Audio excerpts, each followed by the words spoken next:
Cool, brother. This is my second Zoom interview. Very excited. I saw the documentary, loved it. I'm a big rock fan. So tell me, man, how did you get involved in Cream? You're not from Detroit, are you? I'm not. No, I'm actually from DC, and but as a kid, I'm a little young to have read it in the '70s, but I discovered it when I was a kid in the '80s. I was like a punk rock kid, and when you were a punk rock kid, there was obviously no internet, so you had to. The only way you were able to find out anything was through fanzines. And so I would buy every fanzine I could get my hands on. And they were always mentioning either Lester Bangs or Cream in these fanzines I would read, like Flipside. And just, there were dozens of them all over the place across the country, and Europe as well. And it was really your only source of information. And so I kind of did it ass backwards. In other words, I discovered Cream after I discovered reading about punk rock culture within fanzines. And so it was kind of a really, Cream served as like a history lesson for me. And that's when I started reading about Iggy and everything that was going on in Detroit. And then years later, I started, my own magazine, and I was the editor-in-chief, and I ended up hiring a bunch of ex-Cream staffers. Excellent.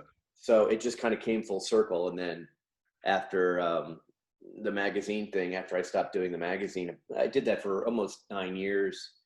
And then I started doing film. So this is one of the stories I wanted to tell.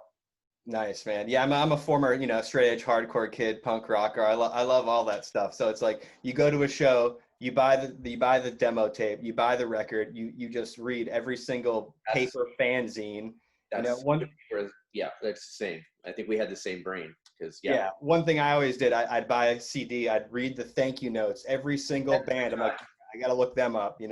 That's exactly the kind of stuff I'm talking about. You always read the thank you list. I don't know, you might be familiar, maybe not, and it's okay, but I did a film called Salad Days, which was Salad Days. Yeah, no, I mean, I've heard about it. I haven't seen it. I definitely want to see it now. I love Bad Brains. I love all that DC hardcore stuff. All in there. So I'm on vacation right now. I didn't have any cool shirts to wear, but one of my favorite parts of the movie, I'm like, I know this riff. You guys play a Junkyard song. Yes. It's Laundry Day. But I love Junkyard. That was my little homage to Hollywood. My DC punk rock roots. I couldn't help it. Oh yeah, Brian Baker, of course. Of course. Yeah. I always forget, dude. Like no one knows. Like Brian Baker was in Junkyard. That's amazing.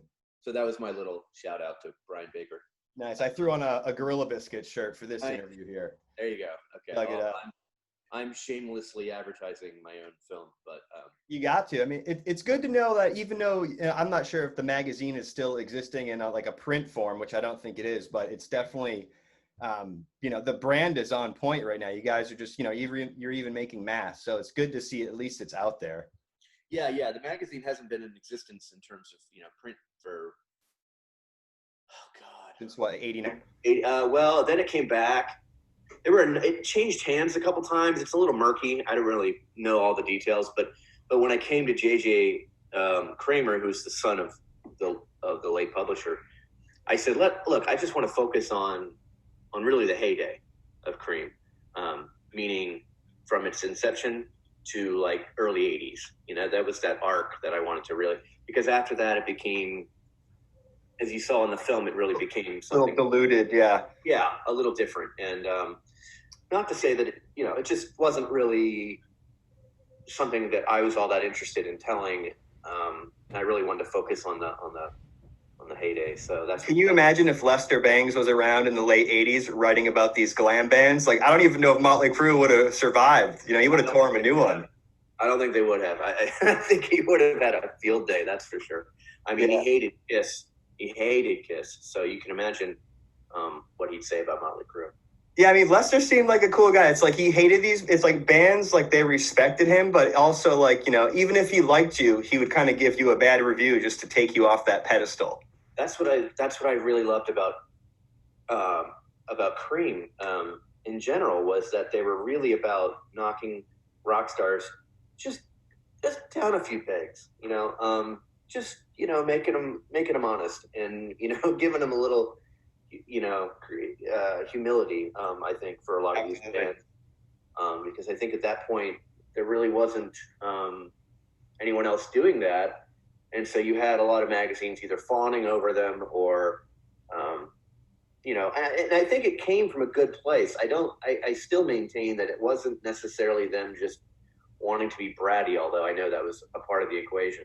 But I think it was for a love and just a real obsession and passion for the music. So if they trash something from an artist like, let's say, Lou Reed, I don't think it was because they just wanted to try. I think it was like, hey, I love you, Lou Reed. Like, I expect better from you. This is not absolutely. So I don't know if that's true or not, but that's sort of always been my the way that I have chosen to kind of look at it. So, I mean, there was a lot of great interviews. You guys had people from the Chili Peppers, Alice Cooper, MC5. Was there anyone that refused to do an interview, just that was holding on, like still had a grudge from like a bad review in 75 or anything like that? There were a number of people that weren't really all that excited about being a part of the film. And I think I don't know if it had anything to do with necessarily bad reviews. It could have. But I think when you look at you could see the push-pull, the tension that existed, among the staff, and that was just a part of the staff that you saw. So you can imagine there were a lot of people that left there probably not on the best of terms, right? In addition to the ones that you saw in the film. So yeah, there were some ex-staffers that maybe didn't necessarily want to be involved in the film, and unfortunately a number of them had passed away, and some even passed away during the production of the film, and when we had scheduled to interview them. Oh man, bummer. So yeah, and then I'm sure there were some artists. I mean, I can't think of one. I was never told this by any of them, but I'm sure there were a few that were like, no. Yeah, well, I'm sure even if any of the staffers that did refuse, like after they see this documentary, they're probably going to wish they were a part of it, because it's awesome, man. It's very informative, and any rock fan is just going to shine a light on things they didn't know. Thanks, man. I appreciate it. But it seemed like some of these people, they were all the writers, like they were a family. The Kramers moved them into a big house outside of Detroit. Like no other people really do that. I want to say it was kind of like the Manson family. Instead of killing people, they were just verbally assaulting people left and right. Well, yeah, it's funny. Robert Duncan, who's in the film, he in one of the extras on the DVD, you'll see this, but he did say there was an almost cult-like sort of component to working for Cream. I mean, and you can kind of, I don't think he meant that necessarily. I mean, you can see what he means. I mean, you're all living under one roof. You're all being fed by, the Kramers and paid by the Kramers, all under one roof, which could get pretty combative at times. I think, obviously relationships developed within the house because you got men and women working together. Yeah. So there was that friction, and so yeah, I can't think of another example of certainly of a magazine being run that way. I mean, it wasn't until they hit Birmingham, and then they all finally kind of went their own. Yeah, it seemed like other magazines, like, like a Rolling Stone or something, might be like more professional, but Cream was just kind of like a raunchy, raw rock and roll. Like even the way they answered the phone, just saying, cream in your jeans, boys and girls. Like I can't imagine any other magazine doing that. Not at all. Especially, I mean, when you look at the history of Rolling Stone, they were corporate even in their early days. I mean, they had that corporate, feel to them. I think that, and I think Jan Wenner would not deny that and would probably be proud of that. But that was certainly the opposite of what Cream, was going. Even though it was a rock magazine, it's like super funny. They did the stars with their cars. It was kind of like a Teen Beat mixed with a Mad Magazine parody type of thing. Like that's definitely my favorite part. I love Stars Cars. Yeah. I mean, beneath all of that, but there was this intelligence, that ran through the whole thing. I mean, I don't think they could have gotten away with what they got away with had there not been this thoughtfulness and this intelligence behind the writing. I mean, if it had just been, written as badly as, say, like, Teen Beat, I don't think we'd be talking about it right now. Absolutely. They definitely have the words to back it up, so they can kind of say whatever they want. Exactly. And I think that's how they got away with it, Yeah, so were you a little nervous at first because you put yourself out there? You did a Kickstarter fundraiser, and you actually exceeded your goal. But did you have any, doubts in the beginning for making this movie? Like if you didn't hit the goal and you're all out there in the public eye? Oh, doing a campaign like that is always nerve-wracking. I did one for my first film as well, so it wasn't a new experience, but it certainly is nerve-wracking. And every day is, it's like a roller coaster. Some days you do great, and other days, you get like $5 in a day, and you just go, "Oh my God, what have I done?" But we were lucky; we got a lot of good press along the way, and a lot of great social media help from folks like Alice Cooper and things like that, and that really helped. And we exceeded the goal, I think, almost by like 20% or something. Yeah, I know, that's awesome. Yeah. There's a lot of outcasts out there that still need their CREEM magazine, that's for sure. Yeah, there'll always be outcasts, that's for sure. Are you a fan of the band Sponge? They're from Detroit. I love that band, Sponge. No, but I need to look them up. I don't know who that. I had to. Oh, they're like a '90s grunge band. Oh, they are? Okay, I might know who they are then. Did they have a hit? Yeah, they had a hit called Plowed. Oh, I know that. I think I still hear it on the radio every once in a while.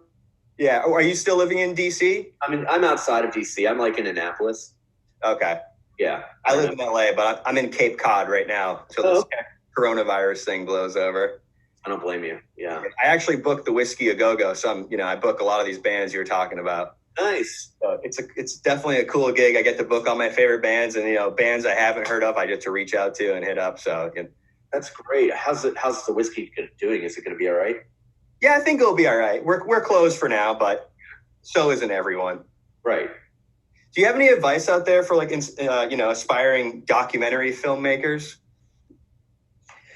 Well, I think this film was probably one of the most challenging projects I've worked on. It was just the amount of detail and the amount of research and just the whole process was. I'm glad that I'd been in magazines before this, because magazines are very similar in that you start with nothing each month, right? Except a bunch of ideas and an outline, a rough outline of what you want to do. And then by the end of the month, you've got a magazine that you're holding in your hands. And in between that, you're dealing with just intense deadlines and drama, and shit goes wrong every other day. And you have to figure out how to, right, fix those problems and move on. And that's the same with the documentary. And, the problems might be different, but the bottom line is just figuring out how to work around them. And so, I think music documentaries in particular are not, I think there's a lot of them now, and I'm noticing this trend now of where artists are actually creating their own music documentaries about themselves, which not really my idea of what a documentary is. That doesn't seem kind of don't toot your own horn, buddy. Well, yeah, and then where's the objectivity, and where's the truth? It's your job to find that, and if you're getting paid by the artist, it's almost like if you're getting paid by someone to write their book, right? You're not going to include, you know what I mean? So anyway, but I digress. So I think, just perseverance. If you have an idea, try to find an idea that hasn't been done, because there are a lot of documentaries on